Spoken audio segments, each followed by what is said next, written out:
And the other thing too, that the thing that does concern some people is, well, what if there's a technical glitch? What if my computer freezes? I don't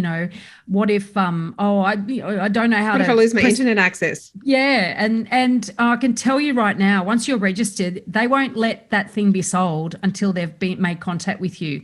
Like the agents are aware of technical glitches, and they are aware that they can, the old analog method, pick up the phone and talk to you. They will do that, and so weirdly, and this was like Jesse Davidson, when I was interviewing, he said, "Oh, there's the type of bidders like my dad type bidders. He will want to talk on the phone. He doesn't want to sit there on an app and punch in Yeah. numbers." And so there will be the granddad bidding, if you like, that someone is going to actually prefer to talk to an agent, and so they'll do phone bidding.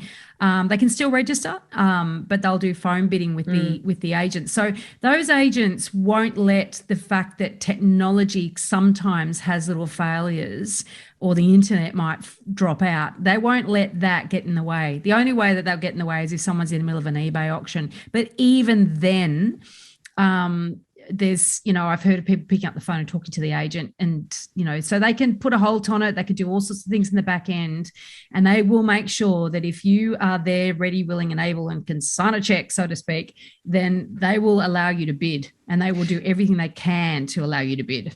I think that raises a really good point, Veronica, because we often hear one of those pieces of, advice, and I use that very loosely when I use the word advice, from people who may have, watched auction shows on television or got advice from, someone at the water cooler, that you want to hold your cards close to your chest and not let the agent know that you're actually interested.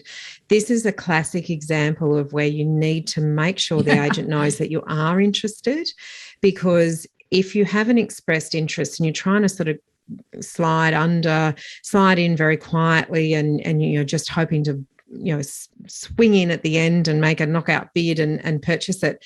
If you have any of these technical glitches, or if something happens to the side, or there is some need for off the floor, we call it off the floor negotiation, where the agent is talking to buyers to move things along.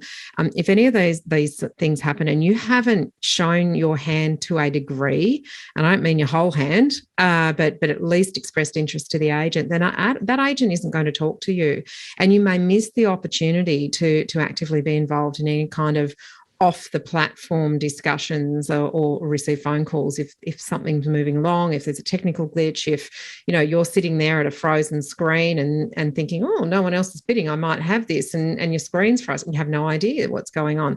So it's really important to have had that interaction with the agent and to have expressed your interest, and particularly in Victoria, where you don't have to register. If you haven't expressed your interest, you're not going to be able to participate in any sort of off the floor discussions or phone calls that happen between the agent and the buyers.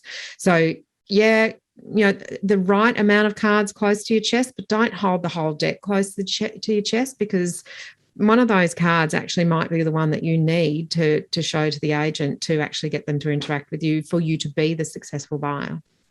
Such a good point. And I think at the end of the day, you can't, if you're in an area that's very auction oriented, and it happens to be that the only way you can bid for that property is online, and it happens to go on, it's an online auction property, then you're going to have to learn to deal with it and learn to actually bid online. And so that's the reason we've done this episode.